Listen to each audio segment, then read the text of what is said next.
Welcome to this video manuscript for the journal Clinical Anatomy, titled Google Glass Ultrasound and Palpation, the Anatomy Teacher of the Future. My name is Dr. Brian Benninger. I'm a professor and the Executive Director of the Medical Anatomy Center at Comp Northwest here in Lebanon, Oregon, which is part of Western University of Health Sciences. And on my left here is our volunteer patient, Alex Wertheimer. The objective of this study was to demonstrate the integration of glass, which I currently have on, images generated from a novel ultrasound finger probe, which I'm currently wearing on my index finger, that is connected with a Fukuda Denshi ultrasound system, during palpation to see if surface anatomy and both static and dynamic stereostructural anatomy could be identified and learned by a first-year anatomy student. Viewers will know that the majority of anatomy courses taught today at medical and dental schools consist of didactic lectures and, if fortunate, include human dissection lab. The didactic aspect often requires memorizing enormous numbers of tables and lists and words from PowerPoints, and in the lab identifying a single structure with its intimate structures often or abnormally moved away or removed, accompanied by a first order question. Surface and imaging anatomy is at best briefly taught and is not the predominant focus. However, upon completing the course, all of us know and realize that the students will be exposed to their patient's surface anatomy and often their imaging. Few will get to appreciate anatomy during surgical procedures. Therefore, there appears to be a need for technology to bring in the anatomy teacher of the future, at least from the point of view of highlighting surface and the imaging anatomy. As part of the lab experience, this research is investigating if the dissection experience could project into learning static and dynamic stereostructural anatomy as seen in ultrasound imaging, which I and others believe is the visual stethoscope into the human body. So before demonstrating the novel sonic eye finger probe, I would like to do a comparison with the classic probe. In both instances, the image generated will come into the glass.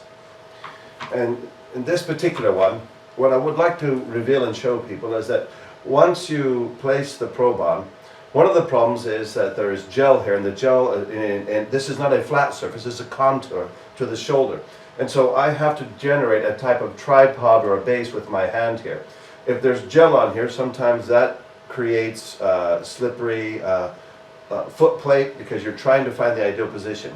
One of the things we had talked about is once you find this position, you often will have the machine sitting here in a position such as this because you have to be able to get to it.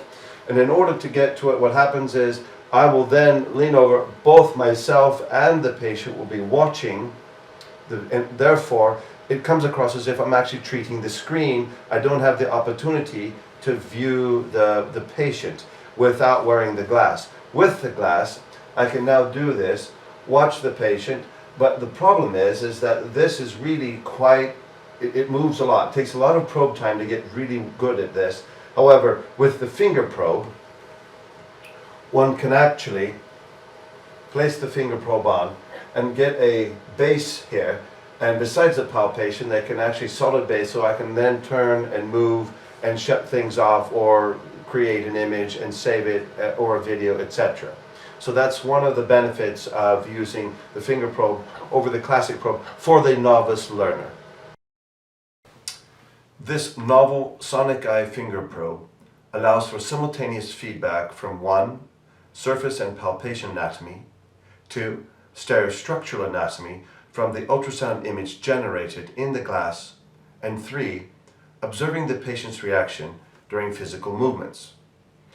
I coined and created the term and technique triple feedback, which essentially combines old school palpation and observation skills with modern technology to dynamically view the stereostructural anatomy deep to the region being palpated. This allows the examiner to recognize crepitus and other pathological signs associated with movement during imaging. One can ask the patient to move into internal and external rotations, and here we can see the patient grimacing during external rotation while viewing the supraspinatus tendon. The triple feedback technique would teach surface, stereostructural, and imaging anatomy as the anatomy teacher of the future while bringing the patient and the physician in contact with each other, as well as diminishing wasted time associated with visits to healthcare facilities. Okay. In conclusion, this study revealed that students adopted quickly to the technology, and I might add with enthusiasm, and successfully identified structures stereoscopically, both in a static and dynamic attitude, demonstrating that regarding imaging and surface anatomy, this could be the anatomy teacher of the future, which would complement the lab dissection experience. Thank you very much. No?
We find out sitting when it's taken off. Get down to fire pressure.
Oh, hello.